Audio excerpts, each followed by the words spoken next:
Hello, everyone. Good afternoon. Good afternoon. We are so happy to see you guys again. How is everybody doing? I hope that everyone is well. It's the pandemic and everything that has been going on all over the world. I hope that you guys' families have been okay and safe, and we are praying for you as always, especially our incarcerated community. We do understand how much of a challenge it is to endure some of the things that we have been having to endure thus far. My welcome to Incarceration Speaks, the Angel Wives Project. This is episode 105. Yay, yay, yay. We wanted to start off the new year just to let you guys know that we are going to be having some awesome things going on for you this year. Wonderful topics. We have some new cast members. We have some great surprises on the way this year, great resources on the way this year. And our prayers, what it is always that all of this and other things that we're going to present to you this year is going to lead even closer to your loved one incarceration, or even an open door favor, who knows? So welcome to the show. We hope that you're going to enjoy us this afternoon. We won't be before you long, but we are glad that you are here. So we are going to start off by introducing ourselves. Of course, my name is Precious Vangure. I am married to the wonderful Wilfred Vangure, who is incarcerated at Louisiana State Penitentiary. I always say currently, but not permanently. And that's what I stand on, because I believe that God is going to deliver him from that place. Amen. I'd like to take a minute and introduce you, or have our cast members introduce themselves. If everyone remembers, Angel Wife Tameka Means, she is here and she is glowing and looking beautiful. She is doing, you guys, an amazing job on her platform at Fit Prison Wives on Instagram. This is her follow, and she is doing an amazing job coaching, teaching, mentoring. We just love her. We love her motivation. We love her drive, and she is definitely a part of the Angel Wives group. So I'm going to have her to introduce herself right now. Hi, Angel Wife Tameka. Hi, how's everyone doing? Thank you, Precious, for having me here, of course. And oh my gosh, there's my newly released husband strolling behind me. I had to tell him not to. Hey, Mike. He's a talker, so we don't want. It's okay. All right, bye. So yes, you know me on Instagram as Fit Prison Wife. So I coach prison wives, I coach moms. My goal is to use my experience in the downfall that I had when my husband went to prison, because I hit rock bottom. I use that experience to help other prison wives and other moms get to a place where they're getting out of that dark hole and getting out of that depression and getting back to a place where they're loving life. They have a smile on their face. Yes. Not that fake smile you take to work with you, but really getting back to achieving your goals and getting you back into a better place where you can be a great mom and, you know, get back to living in your purpose. So thank you for having me. I appreciate it. Absolutely. Absolutely. My pleasure. And next, we're going to introduce to some and present to others. We have, y'all not going to believe who we have on the team. I got to tell it now. She's here. We got Miss Lulu in the building, y'all. Yes. Yeah, I was like, who is it? Who's she talking? Who's here? If you haven't checked out the show, the LO Loved Ones on Facebook, you are missing a treat. I'm telling you, her platform is amazing. She's dealing with incarcerated couples and strengthening marriages, relationships, and just dealing with the criminal justice issues that they are dealing with. She is also a part of other foundations that she's orchestrating. So she is a freedom fighter. And we are so humbled to have her on the team. We call her Lulu on Instagram. You may be following her. It's at Team Supercam. So we're going to get her to introduce herself. Welcome, welcome, welcome, Lulu. Thank you so much. I had no idea that was for me, so I really appreciate it. I'm just happy to be here. You guys are an amazing group of women, and I'm always happy to be surrounded by beautiful, loving, genuine people. I think that's really important in this walk. As Precious said, I am one of the hosts of The Low. I also have a podcast called Married to an Inmate with my husband, which we just basically focus on, you know, helping people to relate to the loving families and unions that are existing beyond that wall. There are still healthy, loving relationships. And so that's something that, is very important for people to understand the impacts of incarceration and all the components that kind of go into it. And then one of my latest feats and things that I'm proud of, my husband and I started an organization, a 501c3 nonprofit organization called No More Victims. It's kind of staged after his book, but that particularly talks about healing the restorative justice initiative with the offender victim dialogue for people who are committed to crimes that have a violent offense, or you have a victim. How do you actually heal that component of it? Because what we do know is that time and incarceration doesn't necessarily heal wounds. So trying to open some of those doors to change the way that the criminal justice system moves. My husband is incarcerated in the state of South Carolina, and he has been incarcerated for the past 23 years. So that's kind of where we are at with that. So I'm definitely out here as a full-blown freedom fighter, as well as a mother and a full-time employed person, so I'm just trying to live that dream. And as Precious says, he's incarcerated currently, because I do anticipate that to end in the very near future. Amen. Thank you so much for joining us. We are so happy to have you here with us today. And we have another angel wife here. I know you remember Miss Janel, Lady Janel. She was in her shell, y'all. When she first started, she was in her shell. She wasn't saying too much. She was low and quiet, but now she is a firecracker, honey. A firecracker, and she's so motivational, such a prayerful, powerful woman of God. I admire her. I admire the union that her and her husband share together, and it's truly a motivation. And I know that she has a lot to share with a lot of couples, and she can motivate a lot of people who are on different journeys in life. And I'll let her share that. We Team Brunson over here. So, Wife Brunson, introduce yourself. Hi, y'all. I'm Janel Brunson. I've been with my husband for 2 years. We're married for 1 year, and he is at RJ Donovan Correctional Facility here in San Diego. He does have an out date, but my prayer and my belief is that he's gonna come home before that out date early. God's gonna bring him home early. And right now, we're on this health journey. So if you follow me on Instagram, I've been working out every day, drinking my water. I went vegan. I'm on the second week. Yes. So Yes. my husband's already a vegetarian. So, we're all about that healthy life, because we want to have a baby when he come home. So Amen. Thank you for having me here. Awesome.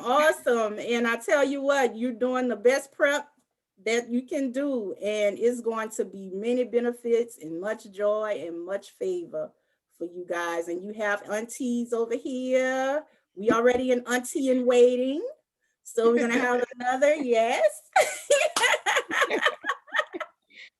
Amazing. So we want to get started with the show, because guess what? Our guest speaker is here, baby, and she is ready to inform us and to enlighten us and give us some great resources. And we are so humbled to have her on. See, I have you here on time, Miss Lisa told you. I want to introduce her to you guys. And we are going to be covering our first topic, of course, the topic of, we called it, do you know the lingo? Meaning that, do you know the language of criminal defense attorneys? Are you aware of the process? Are you aware of the do's and don'ts when hiring an attorney, how to research an attorney? Questions to ask. What is the appropriate family client relationship to have with your criminal defense attorney?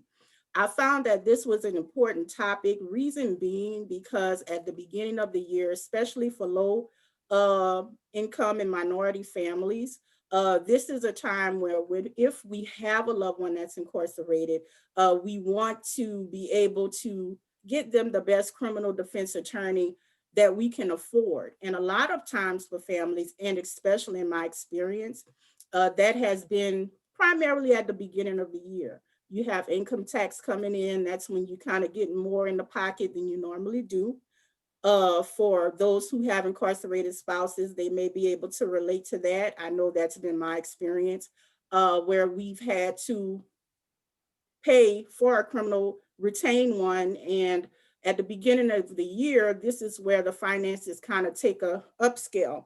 So a lot of attorneys, especially here in our state, they are aware of that process. They are expecting that. And there's been so much horror stories and misfortune, unfortunately, in the criminal justice realm when it comes to hiring a criminal defense attorney. So we wanted to target those vulnerabilities, those families that are facing this decision, and also target those families that have been through this and may have to face it again. We have a great speaker here today. She is going to get us through this process and give us some great information. And I could not choose anyone else than the great, wonderful, prominent criminal justice reform advocate. That's what I call her. Miss Lisa Spees, though she holds many hats, she's the director of Virginians for Judicial Reform. And you guys, she is amazing. She is a freedom fighter to the heart. I'm going to call out a few names. You may have seen these cases in public platform. Mr. Darnell Phillips, I'm so sorry. Mr. Adam Brissell, Dion Coleman, Mr. Ronnie Long, and Mr. Andrew Krivik. I may be pronouncing that last name incorrectly, but that's the closest I can get to that one. These 5 gentlemen had served many years in prison, wrongfully incarcerated, and Miss Lisa Spees was the top criminal reform advocate for their incarceration process, and she was able to facilitate in getting them back home to their families. So we not only applaud her for that, but we respect her call and we respect her work. And I could not have anybody else to come in and talk about this serious subject but her. So without further ado, I'm going to get her to do a formal introduction on her own because I may have left some things out because she does so many wonderful things. How are you, Miss Lisa Spees? Welcome. I am wonderful. Thank you so much for having me here today. So as Precious said, I'm the director for Virginians for Judicial Reform. In Virginia, we have some pretty state-specific issues. Virginia is a state that does not have parole currently. And so that's obviously a problem. In Virginia, if you have an 82-year sentence, you are doing 82 years before you come home. We just recently passed a good time bill. So we work to push criminal justice reform here in the Commonwealth of Virginia. We also work and we advocate, the nonprofit does, on wrongful conviction and excessive sentencing cases. So people that were, a lot of times it's a racial disparity, Black and brown individuals that get sentenced to exponentially more time than their white counterparts. I was talking about with a friend of mine today that's helping me with the case, a guy by the name of Jesse Dunaway, who was the only person in the Commonwealth of Virginia prosecuted under this drug kingpin statute, and he was given a mandatory life sentence for a nonviolent drug offense. and he served 16 years now. So there are a lot of different things that we do. I think one thing that would fit right into with what you guys do, Incarceration Speaks, the Angel Wise Project, is I host some, we call it Freedom Fighters Zoom meetings. So we have different special guests and advocates on to talk about specific issues like clemency, which, you know, guilt or innocent, being guilty or innocent, clemency is a process that can be utilized to secure people's freedom in certain situations. We have different wrongful conviction attorneys and advocates and things like that that come on to give more information. So I just want to say, prior to getting into the topic, I think what you guys are doing is great. I really do. Having a sense of community, building people up, sharing resources, the more we know, the better we do. And I think it's really important, even when it's just building friendships with people that are in similar situations, to be able to lean on each other when you need it. It's remarkable. I really believed when I started doing this work about 5 years ago that I could be an island. And that was the way I worked my entire life. And now I've completely changed my outlook on that. You know, we're better together. And so sharing information like this and being a part of things, communities like this, I just think it's wonderful. So definitely keep doing what you're doing. And I'm really honored and happy to be here today. Yeah. In terms of specifically, in terms of sharing information in regard to hiring and retaining an attorney, what I would say is you really have to think with your head and not think with your heart. You have to ask a lot of questions and you have to know the right questions to ask. So you kind of need to break it down sometimes and look at what is my loved one's case, right? Is it a wrongful conviction? Is it a sentence, an over sentencing? Are there appeals to be pursued? And then you want to kind of do a lot of research to find people in your area that specialize in those kind of cases. And then you want to start reaching out. Before you do that meeting, you want to write down all your questions because you want to be prepared and you don't want to get caught up in something and then miss asking 3 things that are really important that later down the road you're not sure about. So you really want to take your time and you want to plan out for that meeting well. There have been times where I have reached out so sometimes for my cases, I find my clients attorneys that will work pro bono. And so there are times where I will reach out to someone that I think would be fantastic for a certain case. And maybe they can't do it for whatever reason. They just don't have the time or the bandwidth at that time to handle this extra case. And so what I will ask them is, you know, if this was your kid in prison, who would you recommend to go to? And I think that that makes a lot of sense because then you're asking people that you already have a good feeling about, hey, if this was personal to you, how do I handle this? Yeah. And so that would be a way that I would do it. The other thing is I would say, be wary for people that do not have your best interest at heart. If someone is promising you a positive outcome in the first few meetings, run like hell, run. Because no professional that is worth anything is going to promise you that they can get something done. You don't know what a judge is going to do something. You don't know what a jury is going to do something. If you're hiring a criminal trial attorney, you don't know. There are too many moving pieces in these situations. So you really want to take your time and listen to everything. And a lot of times I would say, don't just interview one person. Don't have one consultation. Don't get in a hurry, because when you do that, you paint yourself inside of a corner and then you paid somebody money that you can't get back, you know? And when I've seen a lot of people over the course of this last year that have reached out and have done that, and they paid, you know, whether it be an attorney or an advocate or something money, and then they're put in a position where it's not coming back to you. So then you're behind the 8 ball and you've lost out on this money that you've spent, and you have to wait until next year, or you have to bust your butt for 6 to 9 months or whatever to make that money again, to do it all over again. A lot of times people make mistakes in the beginning because they're not that familiar with this, which is completely normal. You know, you only Yes. know what you know. So Mhm. you go through these bad situations, and that's how you learn to do better down the road. But I really wish people would slow down a little bit in the beginning and do things right and set it up right. Get everything in writing. You want to have Yes. written out everything that this person is committing to doing. And you want it doesn't have to be a super formal contract, although most attorneys will do that.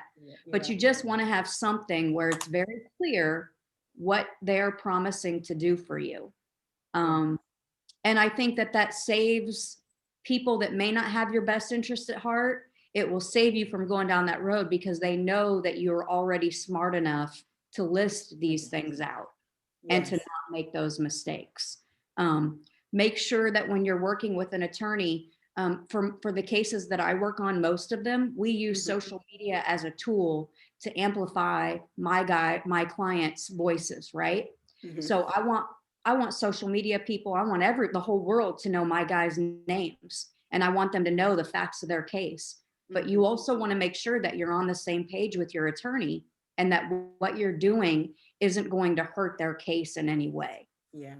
So you really want to make sure that you're doing the right thing. The other thing is for people that have hired an attorney and maybe they're handling all the legal things and Mhm. you're working with an advocate on other things, building relationships with let's say a parole board or people within the governor's administration or whatever. You want to make sure that your lawyer and your advocate are on the same page in terms of what each other is doing. And you want to get that lawyer's opinion about things and get their blessing, really. Yeah. I don't always agree. A lot of times lawyers are overly conservative, in my opinion, in terms of what they will agree to allow me to do. But I'm what they call default aggressive. So I will just go there. But so sometimes there are situations where I don't agree with a lawyer's call. But what I will tell you is I would never defy an attorney that I'm working with on something. If they say that, there is a reason why they say it. And I may not understand it and I may not agree with it, but I will do what they want me to do. Now, I may tell my client, hey, I don't agree with this. And maybe you need to consider getting a second opinion or a new attorney or whatever it is. But don't ever defy that person because it'll create all sorts of issues in terms of ego and personality conflict that I've made that mistake. Don't do that. So um, so those would be some of the things that I would recommend. You know, really the biggest thing is just doing your research. If Yeah. your loved one has a specific kind of case and you're looking for an attorney to handle that, do some research. Google whatever their charge is and the city that you're in and attorney and see what pops up and read through and get a list of 3 or 4 people that you can reach out to and ask for consultations because that will really help you get a base, a base of knowledge and information. Who are the players in my area? A lot of times better attorneys have much better relationships, and especially in terms of post-conviction cases. And those relationships can go a long way to getting a favorable outcome. And we want that for our loved ones. So not getting in a rush and really doing your research and planning out what you're doing. I've heard of clients who hired attorneys because this client's mother was crying on a sofa and he handed her some Kleenex. And this guy was damn near incompetent at trial. I mean, put on no defense. And not that she did anything wrong. She dealt with the knowledge that she had at the time. And so you don't fault that person for that, but you just got to really know what you're doing Yeah. before you hire these people and they're unleashed to go do things on their terms. The other thing I would say in terms of having really healthy relationships and boundaries with these paid professionals that you hire, pick one very reliable family member. So if it's your husband, that person's mother and sister and wife don't all need to talk to the lawyer. The lawyer will end up resenting that typically, and they aren't going to want to give everybody an update. What lawyers that I've worked with have said is basically you get one CC. So maybe that person's mother is the contact and she forwards me information as the advocate, you know? but know that in advance so that people's feelings aren't hurt, and have that be very clear up front before you go down that road. And then there's, we're dealing with very stressful situations, and it's very personal to us because these are our loved ones or our friends. And so we want them to come home and we want everything to go our way. But you want to set it up for success from the very beginning. And that's one thing that I would really say. You don't need all these chiefs. You don't want that, because it will signal disaster down the road. So those are just a few things. Precious, did you have some other questions for me? Yes, a few things. I love to write when talking is going on, because you never know everything. So you brought up a lot of points that I've been writing down. And one of the things I wanted to ask was, when you hire a criminal defense attorney, and how do you feel about the concept of, this is a thing here in Louisiana. If your spouse is incarcerated and you have a criminal defense attorney, how do you feel about an attorney telling you personally that they work for you and not the incarcerated, your spouse? No, ma'am. No, they do not. They work for your loved one. There are times where I absolutely disagree, that I wish someone was more free with information or whatever, because I want to know. I'm very passionate about the cases that I work on, and I want to know the information so I can plan my next step. I'm not their client. Right. My client is their client. They don't owe me anything, regardless if we work hand in hand in all these things. The only person that needs to be on board with what that lawyer is doing is the incarcerated individual or the defendant in those cases, period, point blank. And if they tell you something different, you need to, that's going to raise red flags, and be very careful going down that road with them. Because my only loyalty is to my client, not their family members, not their friends, not their girlfriend. It is to my client and that person alone. And that causes problems every once in a while, like weirdness or hurt feelings or whatever, which is never the intention. But the only person that I owe anything to is my client. That's right. That's right. Yeah. And and I asked the question because that was an experience my husband and I had thus far with attorneys. We were literally told, well, I don't work for him, I work for you. And I'm like, and it could have been a red flag too, because another thing that concerns me, and Lulu has some questions for you next, Miss Lisa. Another thing that concerns me is, I don't know if there's a number or count of times that the involvement with the attorney and the incarcerated person, is there an allotted amount of time should they visit and communicate with them? It's going to sort of depend on where is your loved one's case at any given time. If you're preparing an appeal or a writ for actual innocence, or you're preparing to file for clemency or something like that, you're going to be communicating more. Now, when there's downtime, it's not going to be as often, and that's okay. As long as your attorney is keeping the incarcerated individual aware of what's happening, asking that person's, not necessarily, so a lot of times the way I look at it is, the lawyer can give their advice to the incarcerated individual and say, this is what I recommend. But ultimately, it's not the lawyer in prison, right? Or in jail. It's the incarcerated individual. So that person has to be the one sort of, manifest destiny, calling your own shots, if you will. So for me, that's the way I view it. Maybe different people view it differently. I had one client who wasn't aware of the type of clemency that had been filed. He thought that an absolute pardon had been filed, and they had filed a conditional pardon, and because the communication was lacking, and so they weren't aware.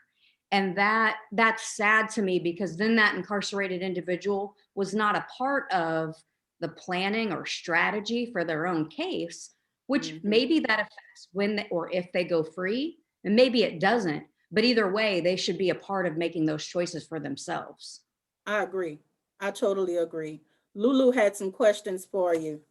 Yeah. Yep, absolutely. Thank you so much. You've given us a lot of information. I don't think people realize the jewel that we have in front of us, because there's not very often times where we get to ask a lawyer questions, or legal advice as well. We kind of have to do the research, and Google can only take us so far. So the question, you mentioned something, and I think that is something that's very important to a lot of families. You mentioned building those relationships with outside entities. And so my question to that is, when you're talking about the parole board, or even, I don't know, who else could you be talking about, but you also mentioned like the governor's cabinet. What type of ways do you encourage family members to go about building those relationships? So, for example, a person who's been incarcerated for an extended period of time, sometimes they look for them to have some type of outside community relationships. Well, how can you have that if you've been incarcerated, right? So what are some suggestions that you have to kind of help build up that community for the incarcerated individual? So what I would say is, first of all, as family members and wives and girlfriends of incarcerated individuals, you yourselves have to be very careful in the way that you approach some of these people, and realize that less is more, right? Now, if you're working with an advocate, it can be different, because I can move differently than you can, because I have no dog in that person's, and I mean, I do, don't get me wrong. If it's a client, of course I want them to be free, but they're going to view my reaching out to them differently than a wife or a girlfriend or a family member. Now, one way that I would say, so how can you develop, how can you get on their radar, right? So I have a friend of mine who did, he embezzled about $50,000. He got sentenced to 32 years in prison for embezzling $50,000. He served 16 years before getting a pardon and coming home maybe about 7 months ago. Now, this individual, I can't even tell you how smart he was when he was in prison. He began, and really, I think initially he did this more for himself. He got involved in restorative justice programs. He got involved in positive things that were within the prison. And then he started utilizing some people that he knew on the outside, and me in the end. He developed a CPR and a Narcan program, because there were so many overdoses in the prison that he was, that they developed the CPR program to get everybody certified inside the prison, offenders certified. And when he did that, it opened up this whole new world, because then I wasn't just advocating for him, right? I was talking about the programs that he developed inside of prison. He told me some of the smartest things that I've heard that have helped me in terms of my advocacy moving forward. Every decision that he made inside was about whether or not that was going to bring him closer to home. So was he going to screw off and go watch the football game every time? No. He was taking classes. He was spending time getting CPR certified, getting instructor certified. He was calling me 14 times a day to call all these other people to get them to do different things. Mm-hmm. And when he did that, for me, when I could write letters and when I could call and speak about his situation, it wasn't just me saying, hey, let him out. It was saying, hey, man, go check out this thing that he's done at this prison. It's really remarkable. And then it puts you on their radar in a different way, because I wasn't saying grant him this pardon. I was saying, go look at this thing that he did. Right. And that really, really helps. The other thing is, so I have another friend whose husband was in prison. He has since come home as well. She got involved in legislation, right? Mm-hmm. So her husband was affected by a problem here in the Commonwealth of Virginia that we call fishback. There was a 5-year period of time when parole was abolished, where jurors were not told that parole had been abolished. And that was a huge problem here, because jurors in Virginia were the ones that recommended the number of years that a defendant got.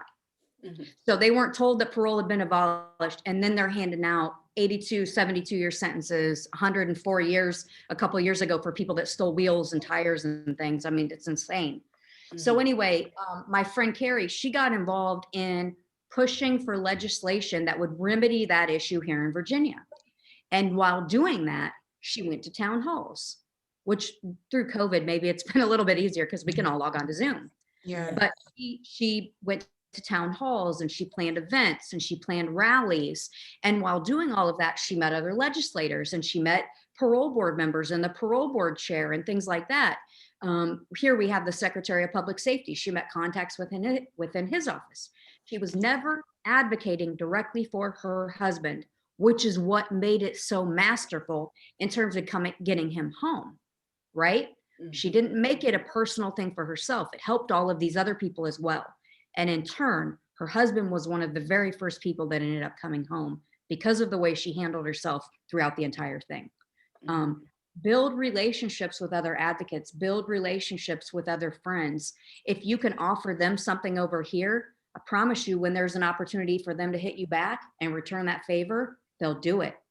You've got to get involved in these things. You've got to find out what are the issues that affect your area that are a problem. And when you start reaching out and being a part of those things, which is hard because we're all trying to manage our own lives. But when you do that, it's going to open up whole new worlds. You know, it really does make a big difference. So I tried the first case that I worked on. I thought I could do it all by myself. I didn't want nobody's help. Don't bother me and don't mess up my stuff. That was my attitude. It was horrible. It was horrible.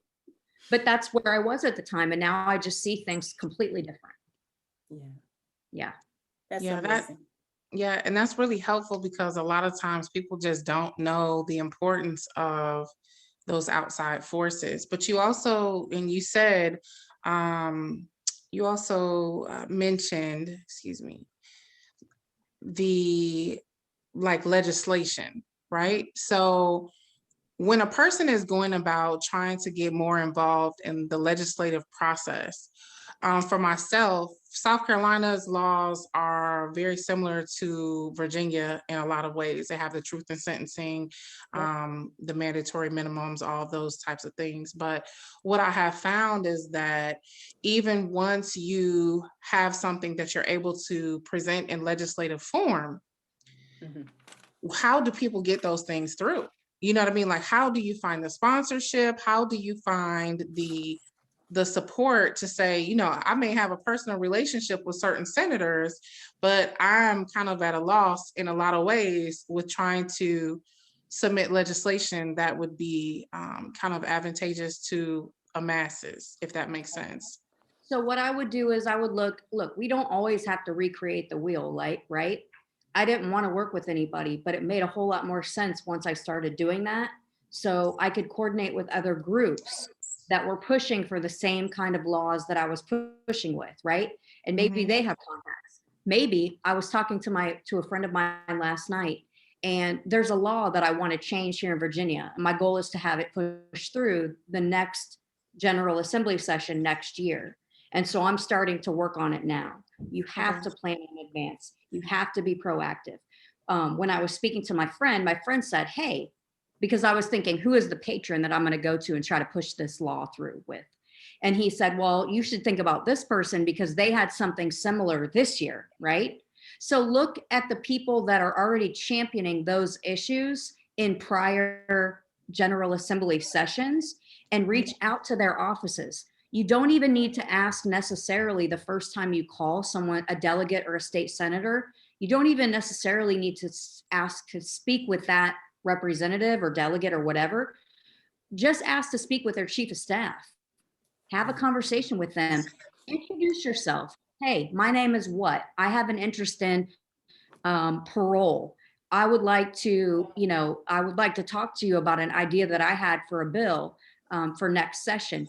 If the conversation goes well and you feel like that person is receptive, say, hey, do you think there would be a time where I could get on the phone with Representative X and discuss this? Because I know that person has already submitted bills that maybe didn't go all the way through. The other thing is, as private citizens that are interested in this legislation, get on Facebook and create a Facebook page or a Facebook group for that issue, right? So there's a group here in Virginia called the Humanization Project.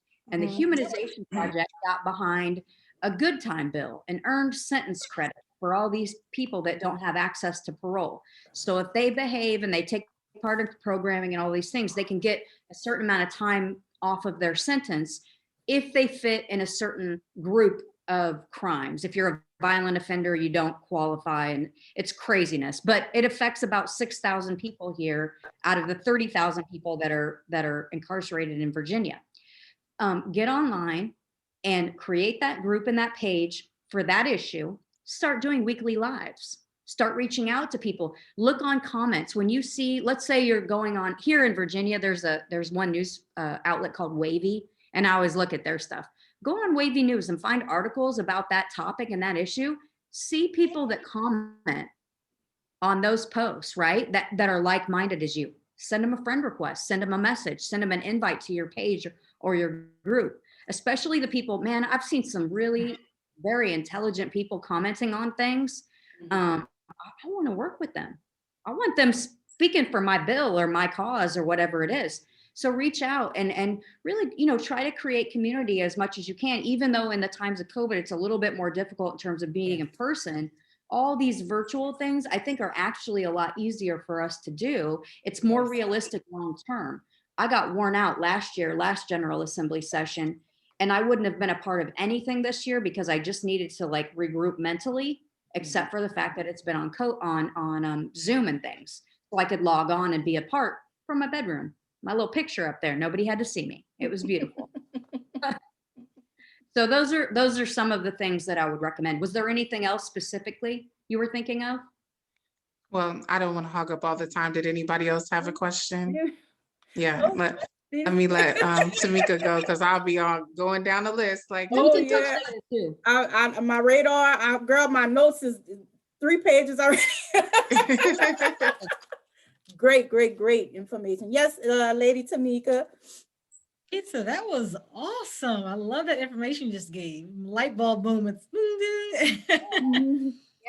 So I'm kind of reminiscing back to my experience when my husband first got locked up. And I was one of those people who was absolutely clueless. Mm-hmm. And you mentioned you stressed about doing research, starting with Google, looking up certain cases, and then also asking questions with the lawyer. So my question is, what are some key questions someone should ask when finding a lawyer, or what exactly should they be researching? And, just what are key questions they should be asking in general? I know every case is different, but where should they start as far as what basic information should they know? Because I was just totally lost. Right.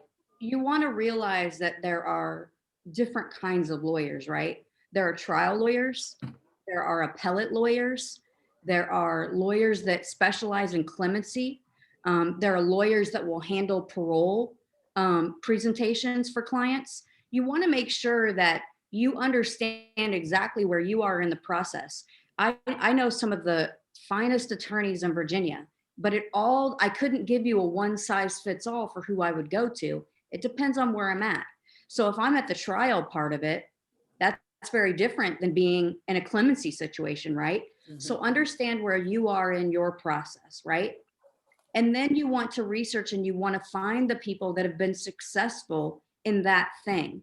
And I would even specifically say successful with your particular crime. What kind of case was it? Was it a murder case? Was it a malicious wounding? Was it fraud? All of those things are totally different from each other. And there are some attorneys that are much better at one kind of thing than another. For me, what I did when I first started looking online for things, I looked for successful outcomes, right? I would look at wrongful conviction cases, which, by the way, you can find articles on people getting exonerated almost every day. Then I would go back and I would read, who is that person's attorney? And put that on a list. Now it's going to, initially I just worked on cases here in Virginia. Now I work on cases in 5 states. But so know your area. Use referrals. So sometimes I don't know of anybody, like in the beginning, I didn't know of anybody in Tennessee that I would go to for one of my clients. I didn't have many relationships there. But once I met someone and they knew someone, then they could give me different options of that. Also, like I said before, framing it in a way that's going to make it personal and important to that person you're asking for the referral from. If this was your daughter or your son, who would you go to? Because a lot of times you'll get a very different answer when you frame it that way, because it's not about, hey, who are you friends with that you might have lunch with every Tuesday? This is, hey, who you put your kids' hands in. You know, people look at that very different. So I would say that. The other thing is that you can always do, and I would really recommend, reach out to the bar association in your state. Yes. See if the lawyer that you're looking at has complaints against them. Read the reviews on social media, or not necessarily social media, but Google. A lot of times they have all these different databases with lawyer directories and things. Mhm. And you'll see some really crazy they didn't show up at court. You know, maybe an attorney was really good 10 years ago, and maybe Right. something's going on in their life that they're not, you know, an authority on that thing anymore. So make sure that you're looking up as much relevant, accurate information for today, not necessarily 25 years ago or 5 years ago for that matter. Things change all the time with the way crimes are legislated and handled in different states. So make sure you're really clear on what law, what appeal, what issue you're trying to fight your case on, if that's what you're doing, you know, and learn as much as you can about these different issues. So Yes. I thought I knew, the first case I worked on was a clemency case, and I thought I had a very solid understanding of that. And about a year and a half in, something happened that made me realize I knew nothing about what I thought I knew. And that wasn't necessarily my fault, because I just hadn't met the right people that could clue me into things. But when you know better, you do better. And now I'm able to give much better advice to people, and I have a much better chance at a positive outcome than I had when I first started. You know, I was green. We're all green. And you know, like you said, you were clueless. Yeah. Why wouldn't you be? You've Mhm. never been in that situation before. There's no shame in that. You know what I mean? It's when people think that they know and they move forward quickly with making decisions, then you paint yourself into a corner, and then you get yourself in trouble, you know, That's right. with spending money or thinking someone's good that isn't respected anymore, or whatever the issue is. So And last What question to things kind of specific? Oh, I just want to piggyback off of that particular part. I'm sorry, Tameka. How do people find lawyers that represent multiple states? Like, you know, in some states, like South Carolina is one of the original slave states. Louisiana is notoriously known for ridiculous amount of long-term sentencing.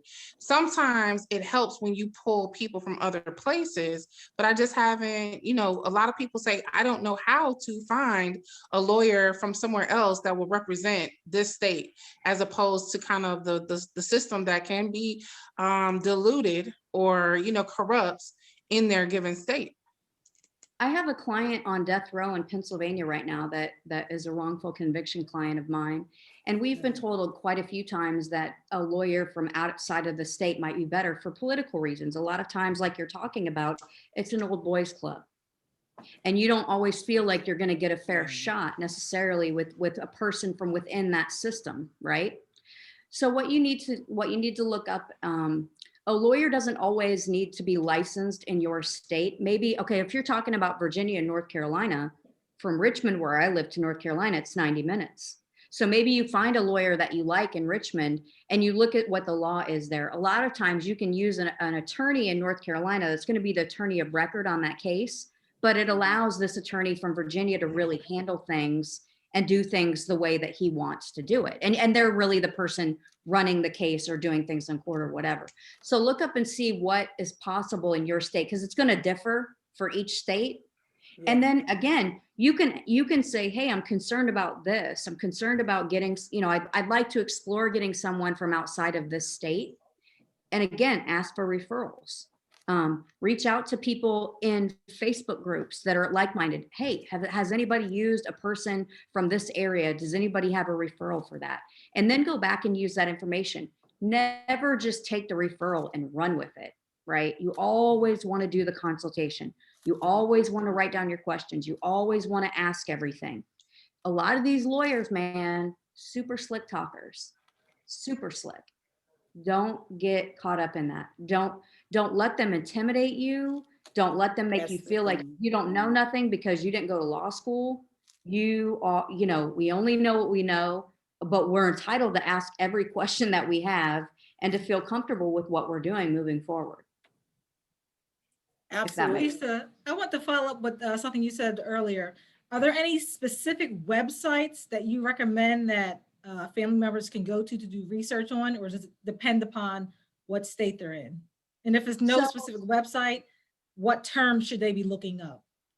Well, you can, so some of the lawyers that I work with, there's a website called AVVO. Yes. And I can send you these links too, but it's AVVO.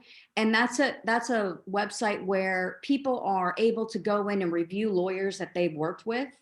So maybe you go in and you do some search criteria for your area, and then you read the comments. What I would do, look, if I got a referral, the first thing I would do before anything else was try to look up reviews for them online and see what other people are saying.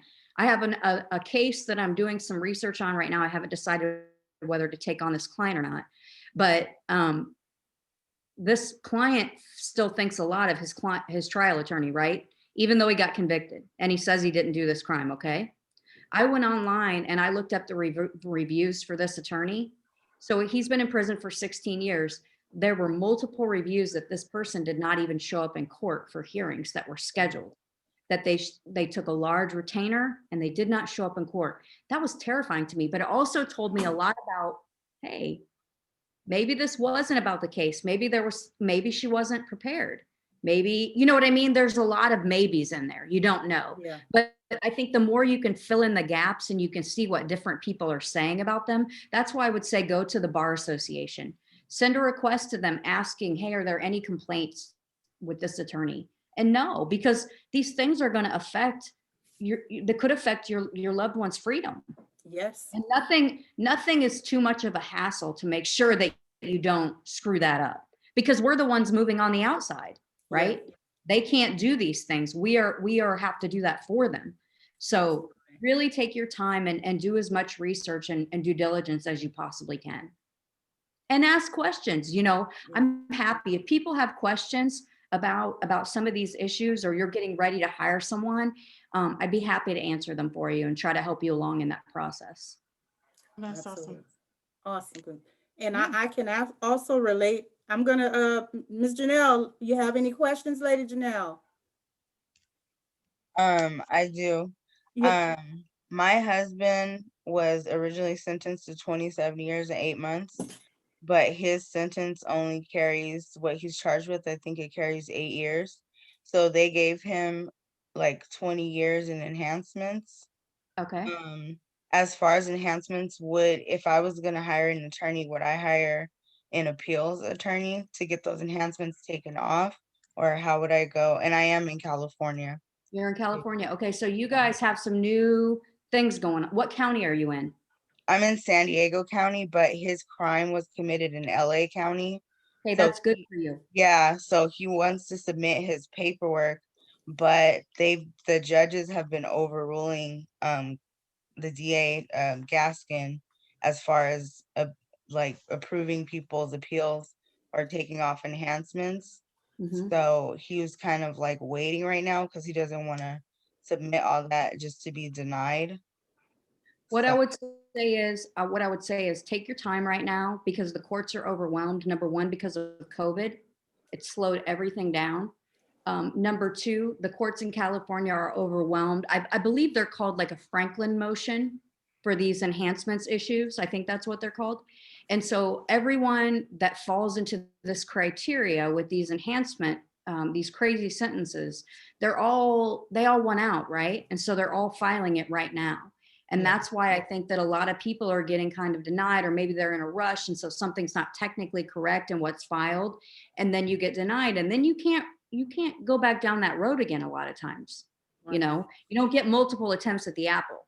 So you want to really take your time and make sure that what I would be doing is I would be looking for news articles about this stuff, see what lawyers are speaking out about these issues in the area where his crime was. See what kind of relationships, or if you can online, see what kind of relationships those attorneys have, how well connected they are.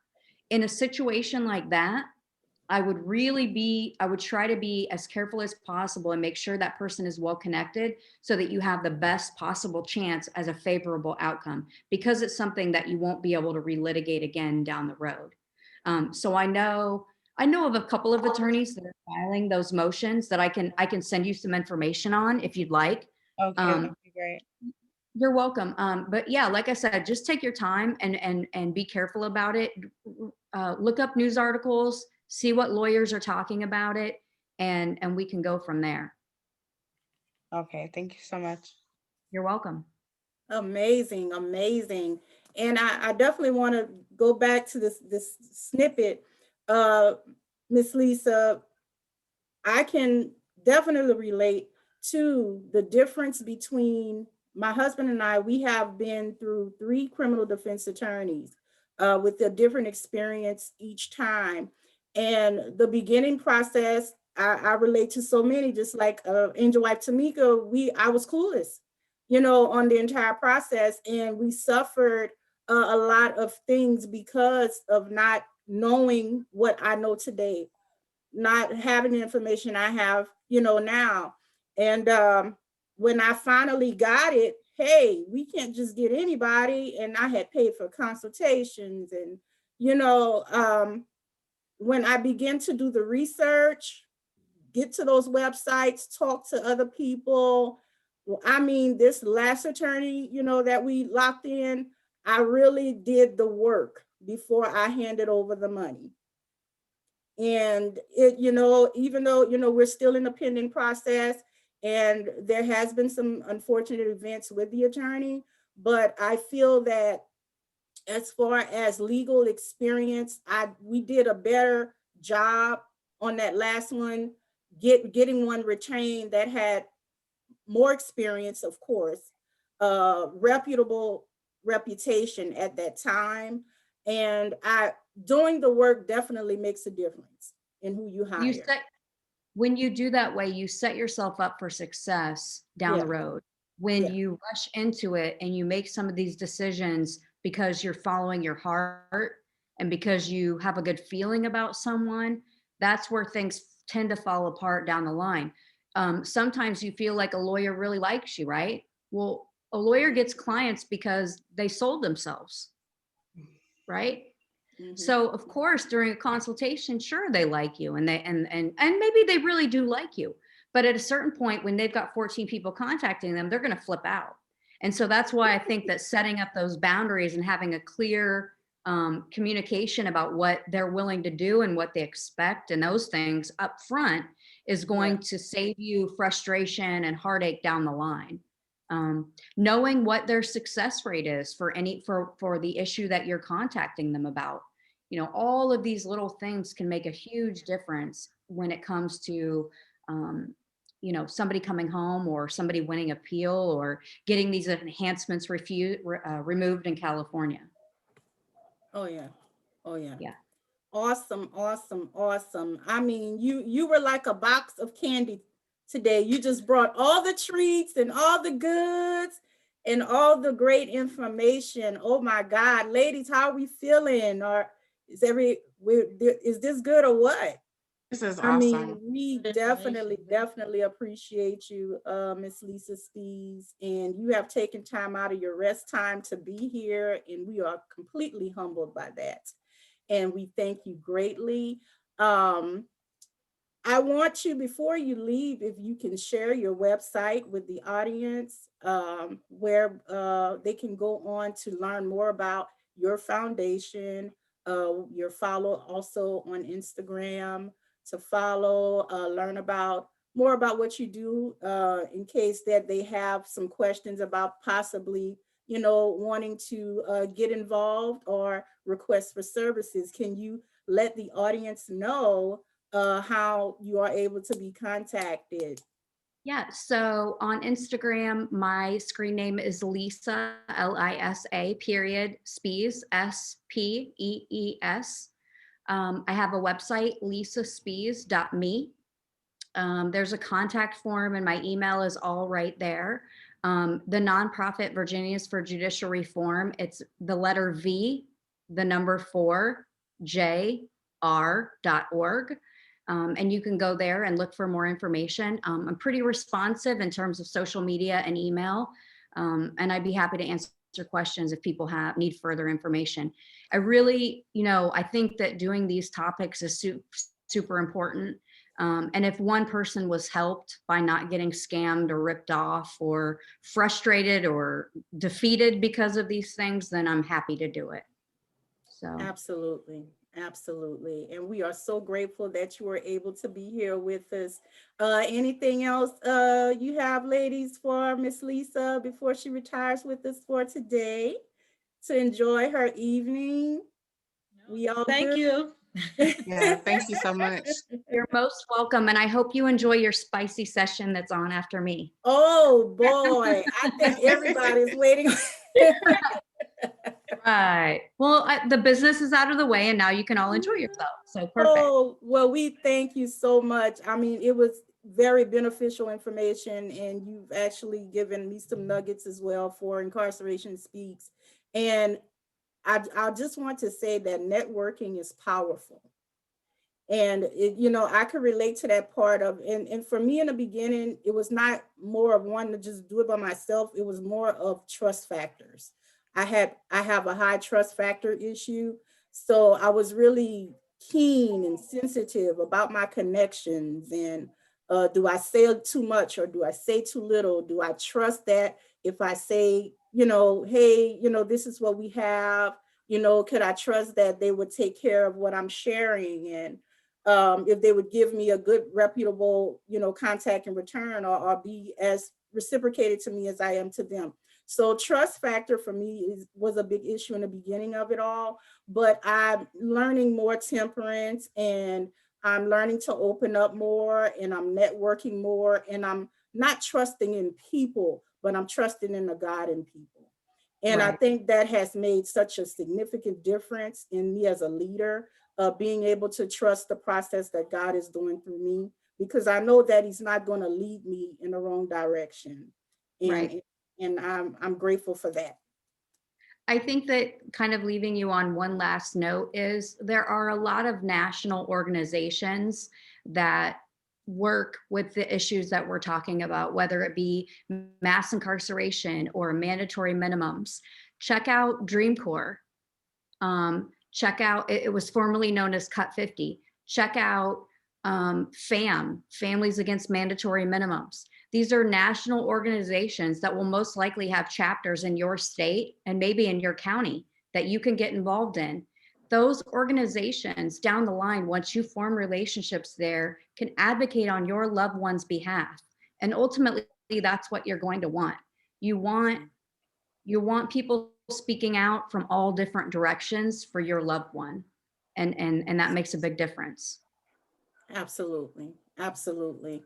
And you guys, for the audience, there will be a playback from this video today. And when we do repost the video, I am going to pin a lot of these organizations that are being brought up today for anybody that is in a situation where they want to get deeper into their loved one's advocacy, or need more information, or just need to hear this again, to know all of the resources and do's and don'ts when having an attorney on board. So Miss Lisa, we thank you. V4JR.org. This is Miss Lisa Spees' organization. Please visit it today, and you will be able to get signed on, subscribed, and everything else. Connect with her, network with her. She's such a humble person, and she loves what she does, and I respect her so much for that. Thank you incredibly for being here. And I hope that you have a wonderful weekend, rest of your weekend. And we are going to talk again very soon. I thank you so much. Have a good evening, Miss Lisa. Sending all good vibes and good intentions to all of you. All Thank right. you. God bless. Bye. Thank you. Bye-bye. Awesome. Awesome. Wasn't this amazing, ladies? Oh my God. I mean, I wish I would have knew her a few years ago. I know. I said the same exact thing. I'm like, Lord, where are the angels when we're looking for the angels? But you know, it is better to help somebody. If we missed it, then we can help somebody else. And that's what it's all about. I'm so blessed that she came on to bless us with all this information today. Man, I feel very inspired. I don't know about you. I feel like I've gotten some new avenues of networking, which is always beneficial to all of us, especially with our husbands being incarcerated. So I'm very uplifted by that. Anybody want to say anything before we go on to the next segment? We have about 20 more minutes. We're good. Okay. Well, I'm going to start it off like this because I said to you that I had something to tell y'all. Well, you know, with COVID, you know, it's been challenging because we are not getting visits, you know, like we want. And I haven't seen my husband. It's going on a year, and I'm sure it's probably the same for those, you know, whose husbands are incarcerated. It's been a couple of months to up to a year. What I like to say is I'm so greatly appreciated. He did the most awesome thing for me for Valentine's because he knows that Valentine's Day is my favorite holiday. I don't know why. You could keep Christmas, you can keep Thanksgiving, you can keep Easter, everything. Thanksgiving, Easter, all those things. I like it, I respect it, but Valentine's Day is my thing. And that's something he knows. I always wanted to have a Valentine's Day, and I'm 40 years old now. I know I look good, but I always wanted to have a Valentine's Day where I get everything that comes typically in the Valentine's gift realm. Not that it's about a gift, but I wanted that experience. Though I never told him that. I never told him that. And on yesterday, a family member I'm really great friends with, one of his cousins, we went out to have supper. And it was just a planning supper that we were having. And at the time we were leaving, she said, "Hey, Sarah, I have something for you." So I'm like, "Oh, hey, okay, you know." So, girl, listen. The first thing she pulled out was a card. Okay. So I said, "Oh, well, thank you, you know." And she said, "Well, I have something from your husband." So she did say at that point it was from him. So she pulled out the card, and then there was flowers coming out and candy coming out and big bears coming out. I'm like, "Oh my God." I took pictures, but I'm gonna post tomorrow because officially tomorrow is Valentine's Day. But you guys, listen, I was so surprised and so appreciative. You know, he had did that a couple of years ago, got me surprised me with a package gift. But yesterday it just meant the world to me because it was like with COVID, no visit, and I felt like it just made up for everything. And I got something that was the desire of my heart. I got gifted in that way. So I couldn't wait to share it with y'all. Right, because you weren't expecting it either. Yeah, it was so cool. Like, you know, I just thought, girl, I was going to eat some good crawfish and talk. That crawfish, she from the South. Oh, girl, and it was spicy and it was so good. And that might be why I'm a little swollen today, girl. That I put extra spice on those things, girl. So yum. It does me in, but we enjoyed ourselves. It was really good. And needless to say, we've been enjoying our Valentine's weekend. Have you guys been enjoying thus far? Well, of course I have. I mean, this is my first Valentine's Day with him home. So Yes. yeah, my husband has encouraged me to put a picture up of something. But I guess I'm gonna post it tomorrow. You guys will see what I'm talking about. Okay. I'm looking forward to it for sure. I'm definitely looking forward to it. I wanted to do this subject because a lot of times when we have our husbands that are incarcerated, the world doesn't look at our relationships as normal, first of It's all. real.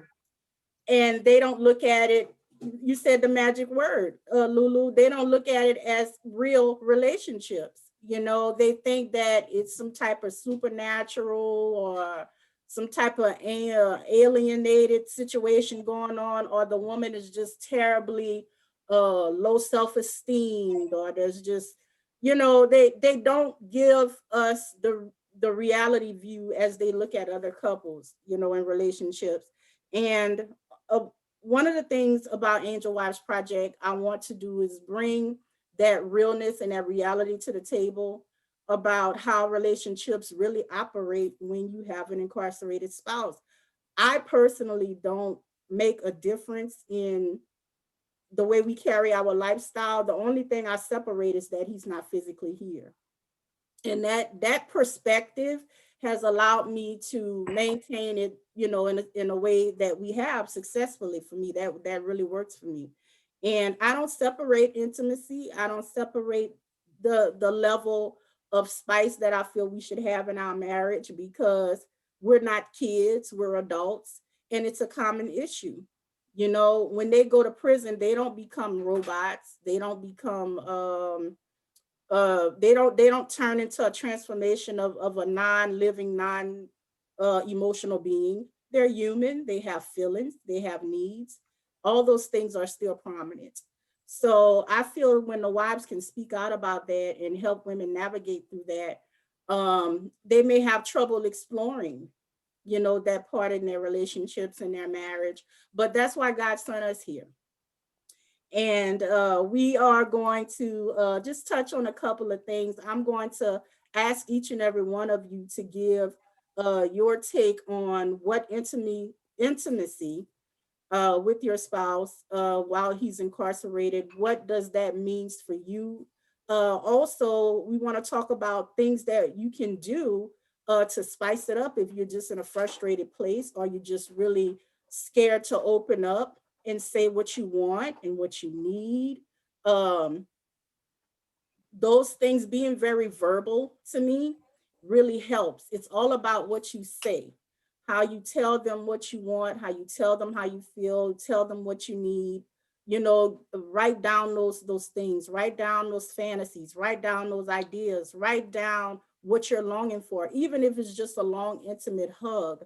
You know, be very verbal about what you need so he can fulfill that. And a lot of times, a lot of women deal with the frustration of this intimacy because they're not communicating their needs, so they don't know how to fulfill it, you know. So you have to come out of that shell. So I'm not gonna keep going because there's so much information and experience on this platform, honey. Look, I got my paper and pen, okay? I got my paper and pen. So Miss Lady Super, Team Super, Lulu, give us your Yes. take on the intimacy call with the lady. Well, I think for for myself and my husband, I think that intimacy plays out in a lot of different ways, right? So you have those sexual intimacies, but you have all those like little other times when that's a form of intimacy as well. So I don't know why you let me go first. You got it. You I got was it. waiting for Miss Brunson to go first. It is turned up. Geez, the pressure. So, I mean, I think most importantly, we take a lot of time because right now, especially with everything that I'm doing, like in the community and whatever, like I'm crazy. So a lot of times we just make sure that like after 8 o'clock, we shut it down. Like there's no business calls, no anything. And we do a lot of stuff together. Like I talked about this on the low the other day. The different types of things that we've done. We've written a letter to our future selves. We've done some things in like puzzles and, because the prison don't let you send in certain stuff. But if you send it in at a piece at a time, they'll know what the hell you sending in, right? So, Oh, wow. that's just kind of where you are. And then by the time he gets it, he can kind of put it together and it's like, ooh, Okay.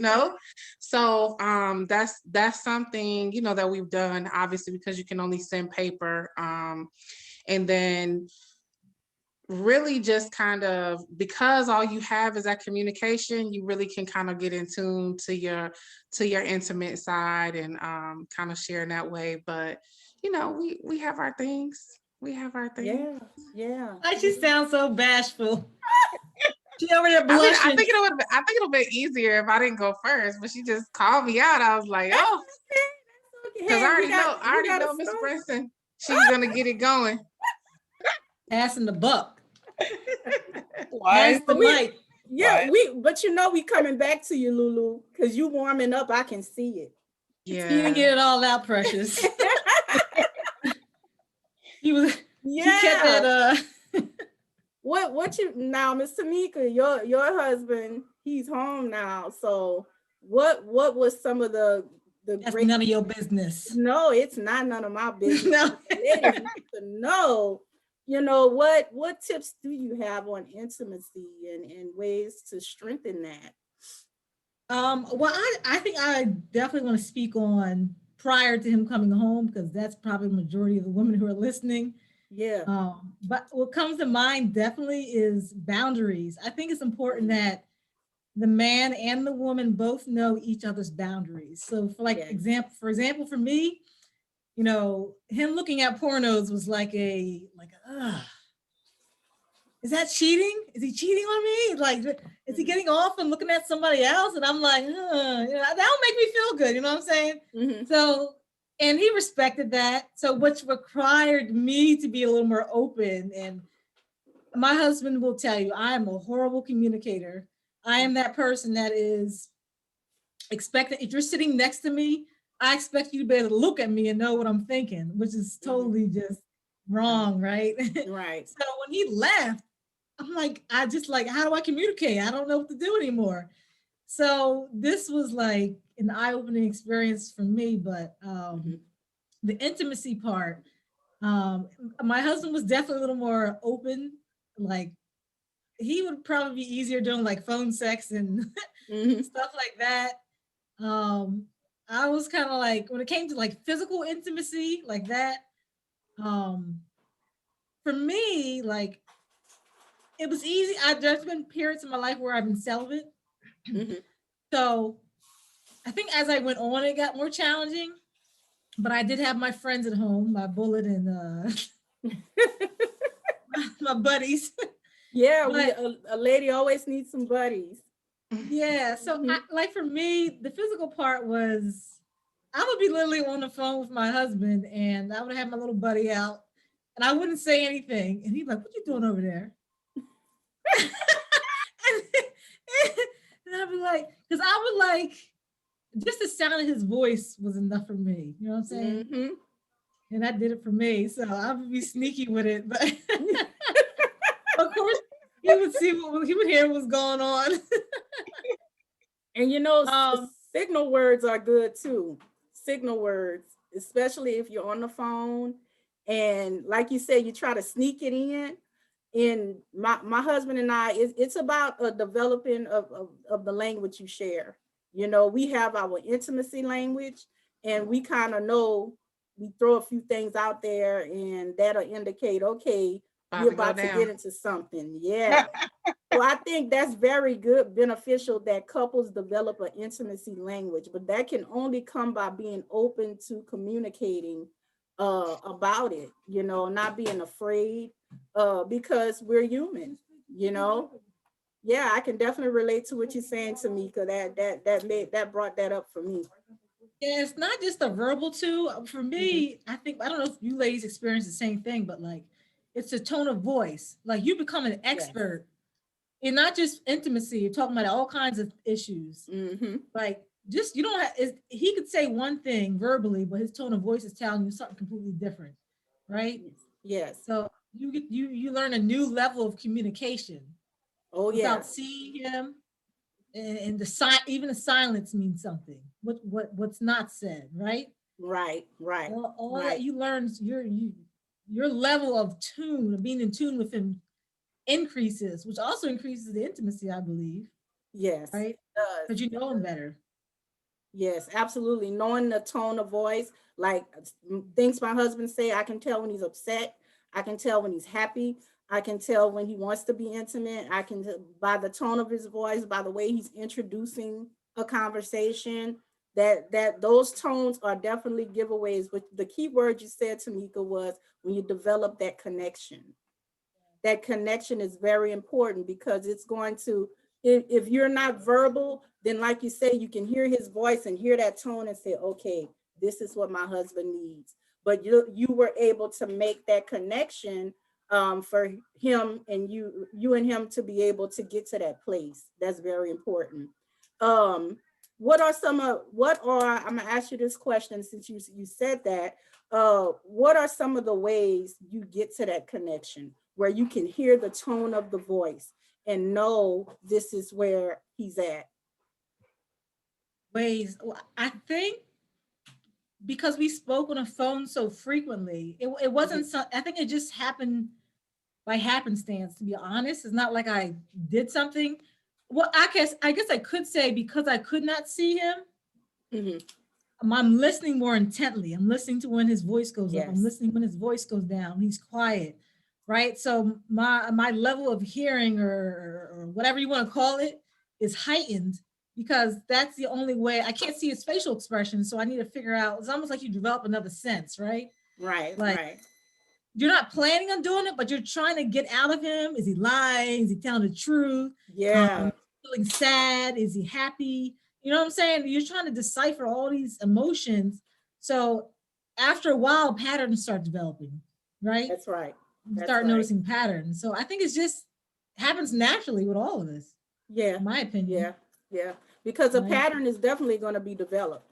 That's for sure. Yes. That's for sure. Everything falls into a pattern at some point, and you start getting the lingo. It's like a rhythm. You learn that rhythm from phone conversations to letters. You get the rhythm of what they're doing throughout the day. Like from my husband and me and my husband, we are very we like to have each other's what's the word? Not say daily for day by minute, but we like to have communication throughout the day. How's your morning going? What's going on this morning? How's your afternoon going? What did you have for lunch today? I know his outside routine. I know, pretty much how his day is formulating.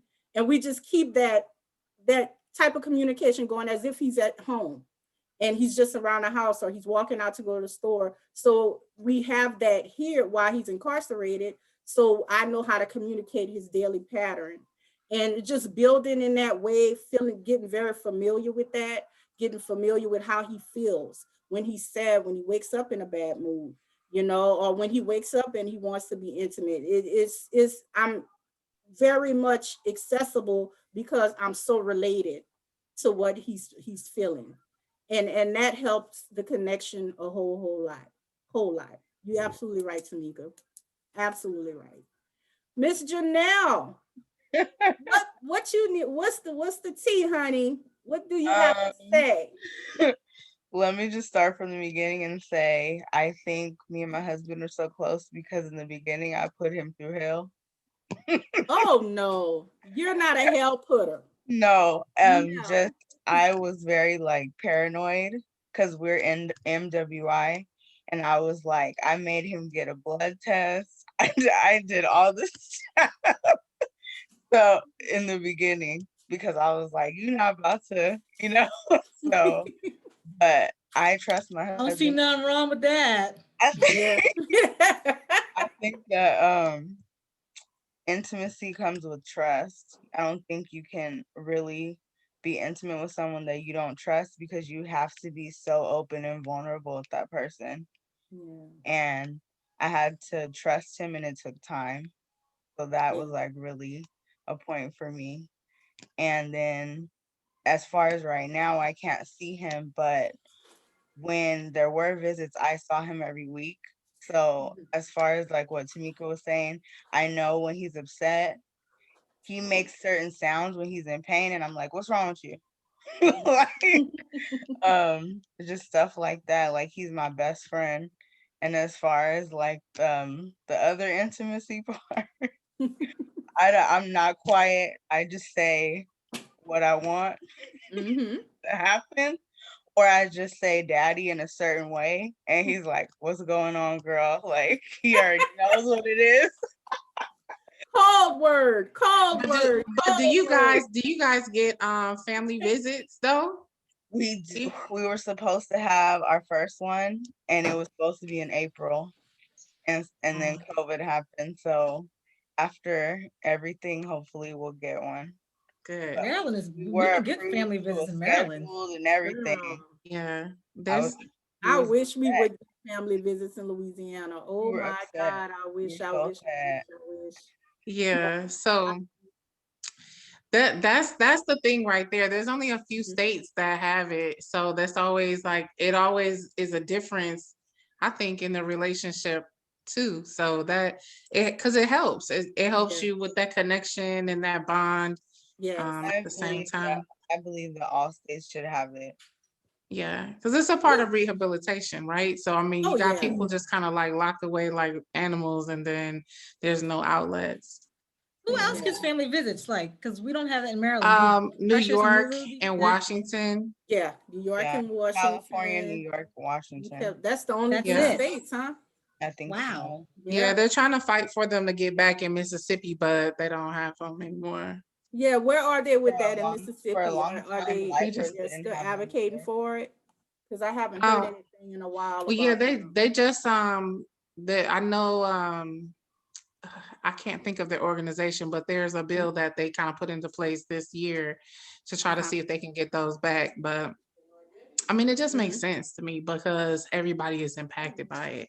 You shouldn't be able to stop a person from being able to procreate, Right. especially if they're not incarcerated. I mean, I'm just saying they Yeah. shouldn't be able to, stop that process. Like if you want to still Just have a picket family. signs. You can't The stop me from protest in some procreating. way. Oh yeah, in some way. That's for Yeah, I sure. mean, especially when before back in the day, they allowed you to have children and raise them in prison until they were 11 years old. So, knowing the history behind that, and now because they know that the fear of the Black and Brown community is the family unit, now they don't want us to have family visits. Yeah. So I my thought process on that, but and Janelle said a very big thing, like my husband is my best friend. So, we basically we have our moments. And I think that one thing I will say to kind of what everybody has said is I've learned to be, Johnny on that spot, right? So it may be my spot more than it's, like I may be an initiator more often than him, but you learn a language. Like you said, you learn the tone, you learn the way that they're talking. And I think that initially, because I am also married while incarcerated, but I knew my husband prior to, you kind of just, it's the nuances, right? Like you have to kind Yeah. of get used to, um, exuding some form of sexual intimacy without being physically present, if that makes sense. Yes. So Yes. then you become like in the beginning it was kind of like like Yeah. little church mice, and then you know you like, oh, because I think that once you have a close connection with someone, Mhm. the intimacy is so much better, whether It it's is. physical or not. Because I always tell people a lot of times, like, man, I spent 20 years doing a whole lot of stuff that didn't equal out to this. So, Amen. That's right. even without the actual physical presence, it's Yeah. still like 100 times better. So, it really matters about being with a person that you trust and that you love and that has your best intentions at heart, and you can Yes. kind of go from there. And then some guys are just pervs, you know what I mean? Like some of us are pervs, and it works out for everybody, right? So Yeah. Yeah. Yeah, you're right. It takes. Sometimes both of you are pervs. Yeah. And sometimes you have to be because Yeah. if you're not willing to be intimately open to his human side, we're, I'm a woman of faith, and I carry, that strongly about my presence, about how I conduct things. But when I get on the phone with my husband, I have to turn that down. I have to know when to do that. I'm every woman, praying and praising and worshiping. I got to have a balance between all of that, and I have to get to that side he wants. that big girl side, that sexy girl side, that, you know, I have to be able to transform it. And you Yes. have to be willing to transform to all these different things, because if he was home, it would be the same criteria. So why should we be so bashful and not be open to being those things, and now while they are incarcerated, when they really need it more because we're not physically present with them. You know, Well, I think that speaks to like, because somebody else is listening, you know, Yes, I was getting ready to initially, say that. if you're This not phone into call is being voyeurism and recorded. being an exhibitionist, sometimes, you know, you like, especially when they're in South Carolina, you can hear like the call, you can hear when they come in and it's like shh. So you know that they're listening. You could be like mid go and it's like, yes, you know, whatever. And then you hear them and you just be like, oh you Lord. like, you know, yeah. So Yeah. it can, in the beginning, it kind of would stop my flow and keep me hesitant, but I be trying to put on the show now. So Oh yeah. Especially, you know, I think a great tool for intimacy that I hate that we don't have visit, because I was like, my husband and I visit are like teenagers.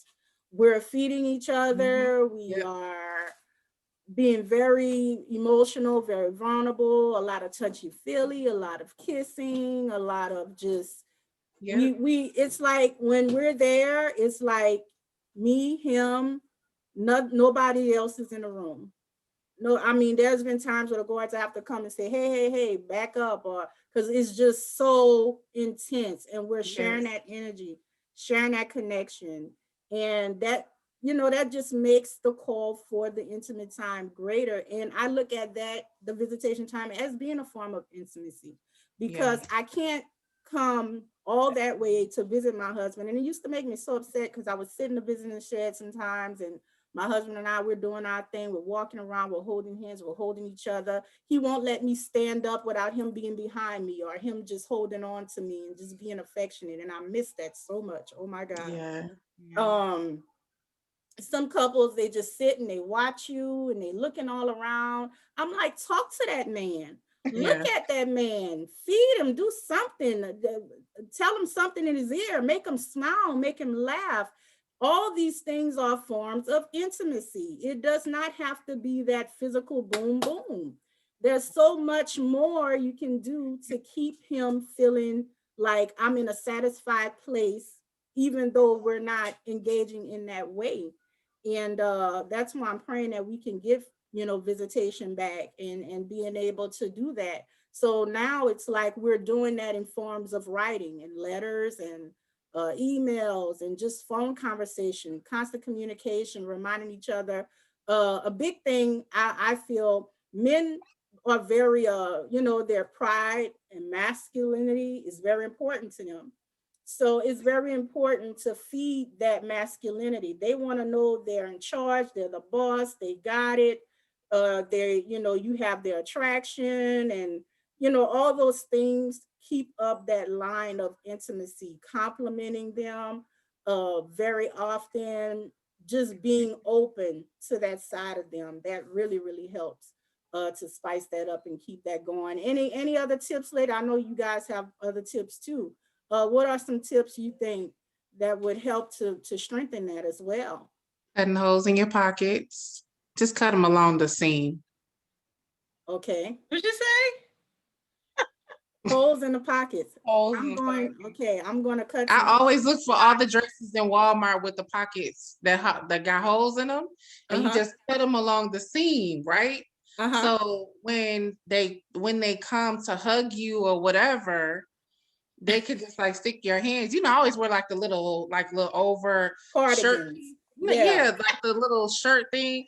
Girl, please, it goes down. So, you know, I'm on a date. I tell people all the time because people will just watch us because we be just yim yim yim talking, cracking up, feeding Yes. each other, making. I Yes. mean, we make the best gourmet food out of the vending machine, and you Yes. know, you would think we was on like a cooking show in there. They'd be like, "Well, where did you get that salad from? Out that machine? We just got a couple Mhm. more things to go with it." But yeah, so I tell people all the time, you know, you got to get yourself a little skin sometimes. Yeah. So funny. Yeah. That's right. I gotta be honest though, like the most intimate moments for me were like at bedtime when he called, when I'm done doing everything I gotta do for that day, and he calls at the right time because he always used to Yes. call me at the wrong time. But when he called me when I was actually getting ready to get in bed and everything stopped, and I would curl up in my bed and get comfortable, and we would have conversations about how we met and Yeah. reminiscing about stuff. Like for me, like those were the most intimate times, and I love Yes. that. That's when I felt closest. So it Hmm. wasn't about like any phone sex or anything else like that. It Hmm. was that him telling me how he felt when this happened, or Yeah. those were Yeah. the best times for me. Oh, and Yeah. then writing letters. Yeah. I was better at writing letters than the phone Hmm. thing. Oh yeah. Oh yeah. I could relate to that. Just sitting down, laying there, talking about childhood things or just favorite colors or favorite thing your grandmother cooked that you liked. Or, all these conversations of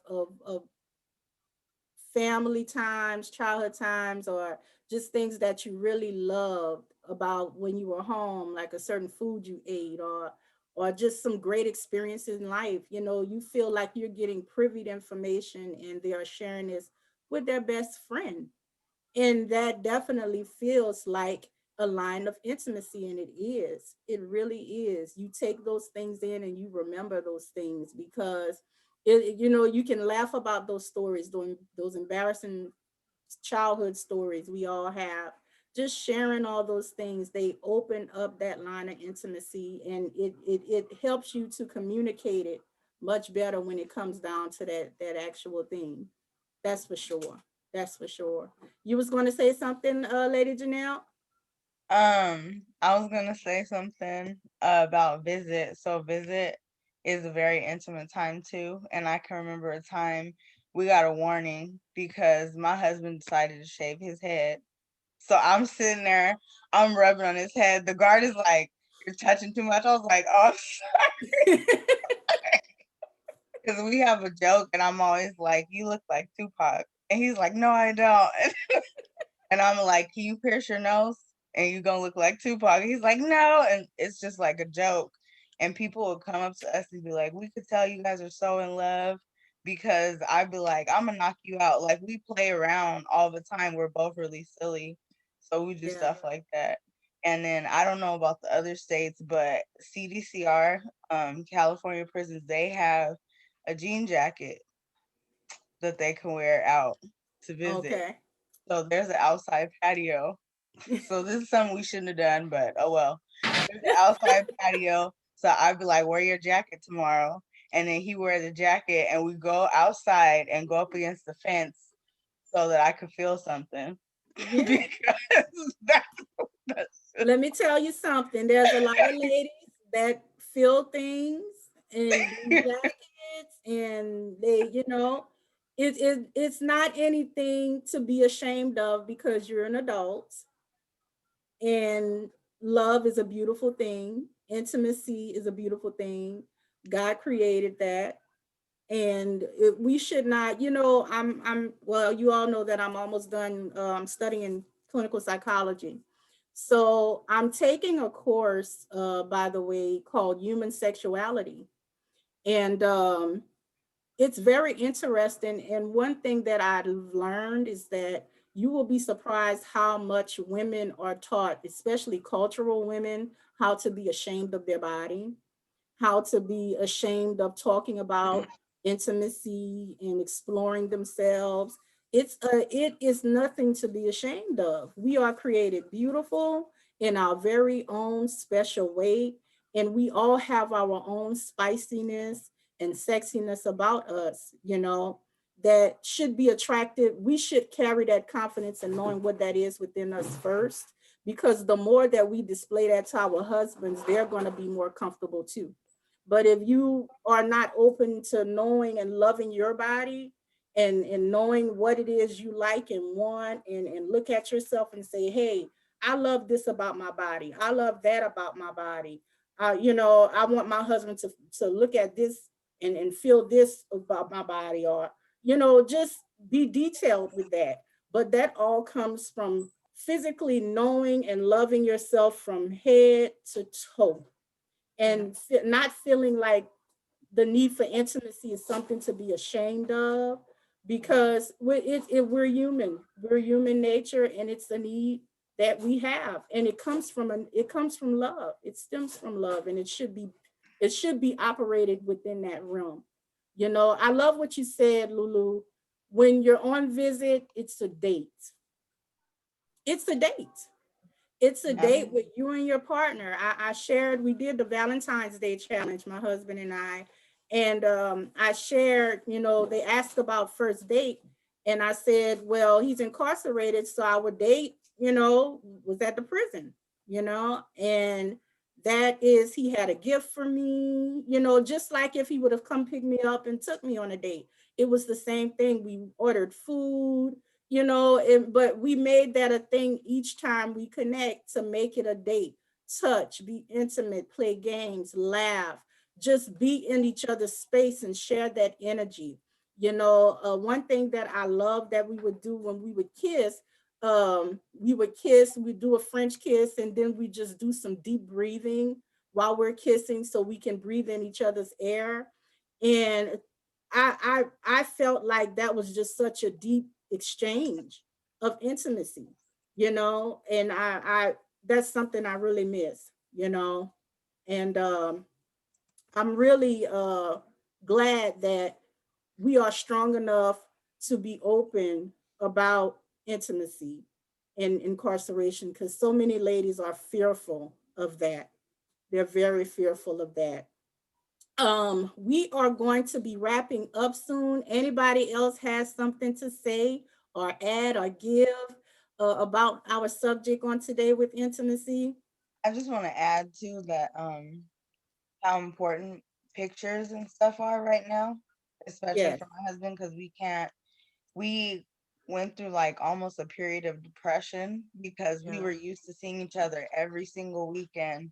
I was there, and then we went to from that to not seeing each other at all, and then now they have video visits, but that's not the same, and they're only once a month for 30 minutes, so Oh it's my like, goodness. Oh my yeah. God. Yeah, I So just I think mine were only 15 minutes. oh Yeah. my gosh. I've been going off the Richter scale here lately. I thought it was like moon energy or whatever, but it's been a year tomorrow since I've seen my husband, and I'm like, this is Yeah. old. Who do I got to get out here and get these vaccines to? Like, let me start I'm telling giving you, that's folks how I'm my feeling. dago. So I got That's to, how I'm feeling. Exactly. yeah. Do y'all Come need here. us Let to me give help you out something or real quick. something? Yeah. I agree. Like this is horrible. Yeah. And it's frustrating because you see them opening everything back up, they're and I'm like, well, opening why not just Disneyland. open visit and put a the little restrictions there? But that just goes to show you, back to what you were saying, Lulu, they don't like that family unit. They don't like that closeness, that togetherness. Some of these workers, they're not getting that at home. I was listening to a commentary the other day, and it's a true saying.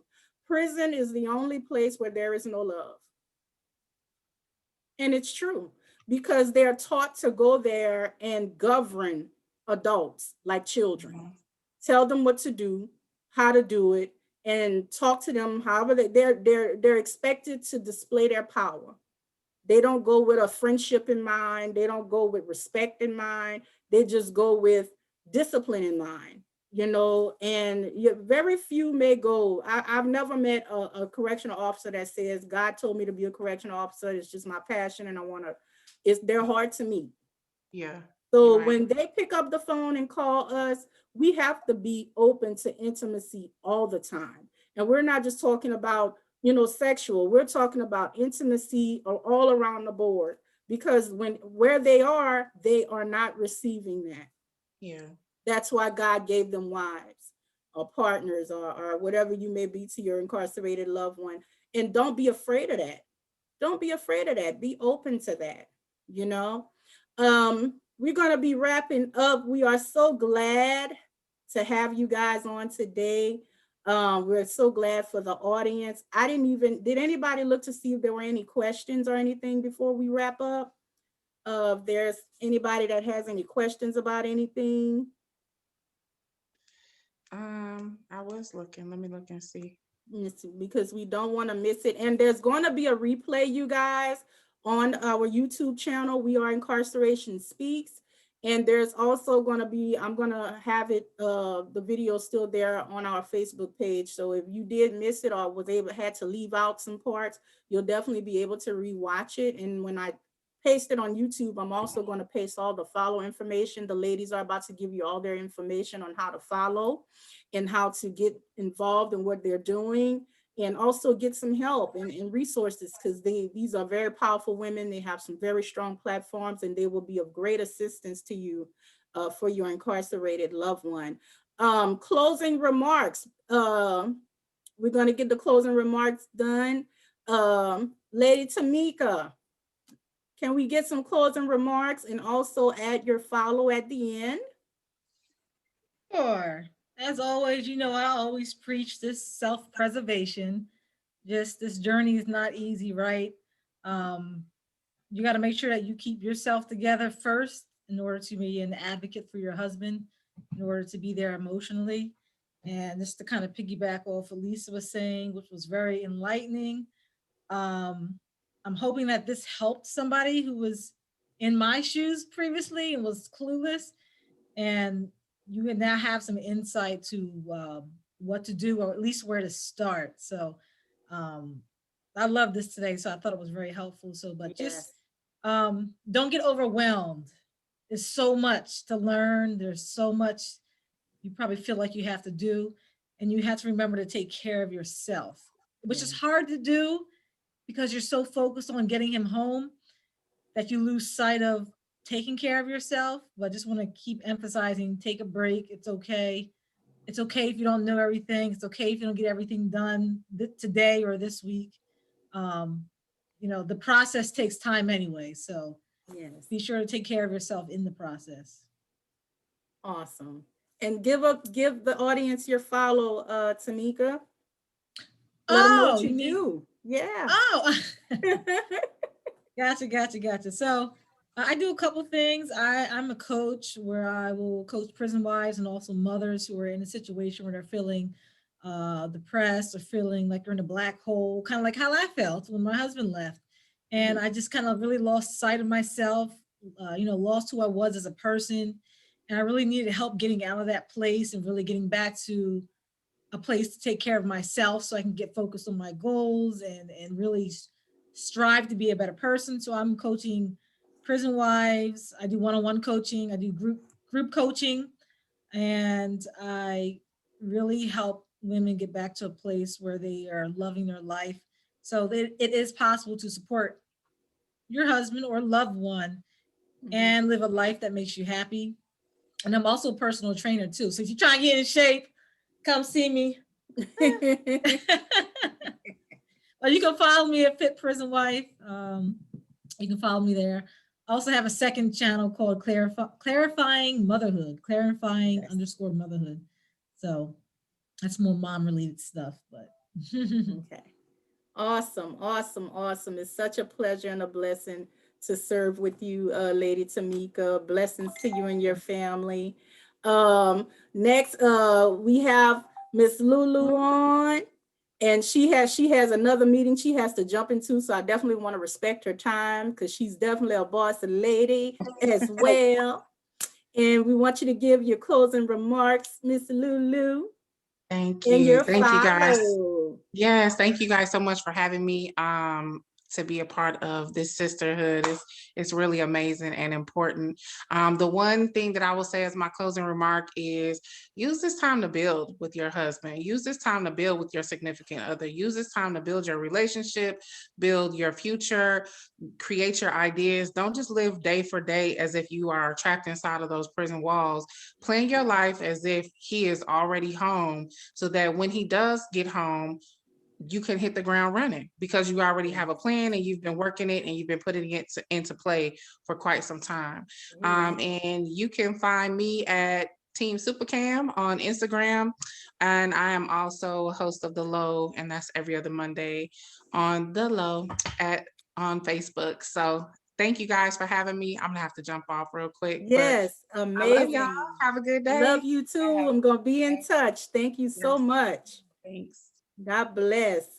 And Lady Janel Brunson, Team Brunson. Team Brunson, closing remarks. And I want to also ask you to give your final and also close us out in a very inspirational prayer for all the incarcerated couples today that may just need some uplifting and encouragement. We definitely want to lift up Angel Wife Tracy and Angel Wife Rachel. They couldn't be here today of personal emergency reasons, but their heart and their support is with us, and we appreciate that, and we want to definitely lift them up to the Lord as well. Okay. I just want to say that I think that even when your husband isn't home, it's important for you to stay intentional, to stay motivated, and that's really what's been driving me lately as far as my health and fitness and everything. I am a CNA. I'm a nursing student, so my thing too is like I don't want to be sick and I'm taking care of people, helping them, telling them what they need to do to be healthy. So I should practice what I preach and I should treat my body as a temple. So that's why I'm making the changes that I'm making. And it's a process every single day. So in doing so, I've decided to become a personal trainer too. So Yay! And You and Tameka got to link up. Yeah, for real. Yeah. But I wanna learn and do more research on vegan nutrition because that's my journey. And I very much am a baby vegan and I don't know what I'm doing yet. So Tameka's going to help you. Yeah, y'all get together. She's going to help you. It's a journey for me. So yeah, I just want, and self-care is very important too. We cannot ignore ourselves to take care, because if we don't pour into ourselves, then we cannot pour into our husbands. Right. So that's very important. And then we should bow our heads now for prayer. Okay. Father God, thank you so much, Lord, for this time with these ladies, with these angel wives, Lord. I want to lift up all the angel wives in this group, the angel wives that are also could not be here today, Lord God. I want to thank you for our guest speaker, Lord, Lisa Spees. I want to thank you for her knowledge, Lord, for the anointing that you have given her to help the less fortunate, Lord God. I pray that you move in all of our lives, Lord, and help us to be intentional. Help us to be motivated. Help us to look towards you, Lord God, and help us to know that we would have nothing without you. I pray for Sister Precious, and I thank her for her platform, Lord, and for bringing this sisterhood together. And I just thank you for all the lives that we are going to touch and all the women that we're going to help that have a loved one that's incarcerated, whether it be their husband or their family member or whoever it is, to give them resources to advocate for their loved ones, Lord God. I thank you so much, Lord, for your mercy. And I also ask and lift up all of our husbands, Lord God, that you do the things for them that you want and that you see fit for their lives. I pray that you guide them no matter what their journey is. And I pray that you protect them from COVID. I pray that you lift up and unite every single marriage, Lord, every bond, that you make it stronger, Lord God, that you increase the intimacy, Lord, even though we do not have the physical presence right now, Lord God. I thank you, Lord, and I praise you, Lord. In Jesus' name I pray. Amen. Amen. Amen. Awesome. And we want to thank you guys again for tuning in for a wonderful episode of the Angel Wives Project. We hope that you have been encouraged and blessed and informed, and you've gotten some great resources and motivation. That is what we're here for. We're going to be turning up the heat. So stay tuned. In a couple of weeks, we have some live IG nights coming up with your famous Angel Wife panelists. They have some amazing things going on. I'm going to be sharing. Stay connected to Incarceration Speaks. We thank you. We appreciate you, and we love you dearly. You have a great afternoon and a blessed weekend and a happy Valentine's Day. Thank you. See you next time. Bye-bye.